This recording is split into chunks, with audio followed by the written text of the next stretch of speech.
am constantly reading. And I read a note a little bit ago that the NFL was not moving forward with narrowing the goalposts. I said, wait, were they considering that? Apparently, yes. Based on statistics, so many games are decided by field goals, it has changed the nature of NFL offenses. Through week 6, kickers made 77 field goals from 50 yards or longer, which is the most in NFL history through that same time frame by a margin of 14.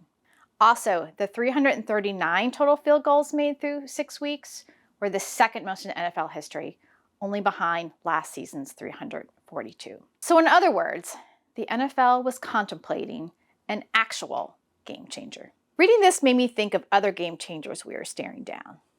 Or are we?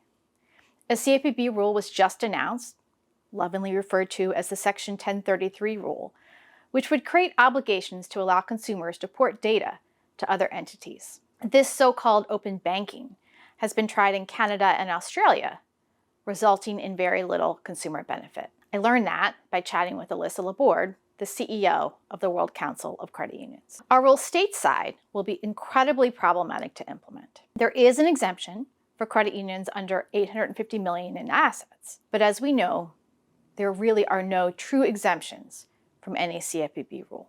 It's funny though when I think about it, CFPB Director Rohit Chopra has long indicated he would be open to making exemptions for entities due to relationship banking rather than asset size. And this should be the mechanism to exempt all credit unions. The proposed rule did attempt to go in this direction and ultimately failed due to challenges to make it workable on the bank side. And with that, I feel compelled to say once again, we don't need to be lumped into rules with banks. We will see if this rule is one that stays on the books or gets changed due to time, as there is a long implementation period.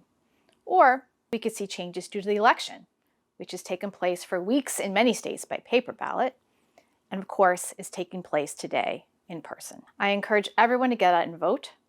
We need to support members of Congress who support credit unions. It does matter. On the 7th, we will have our post-election webinar.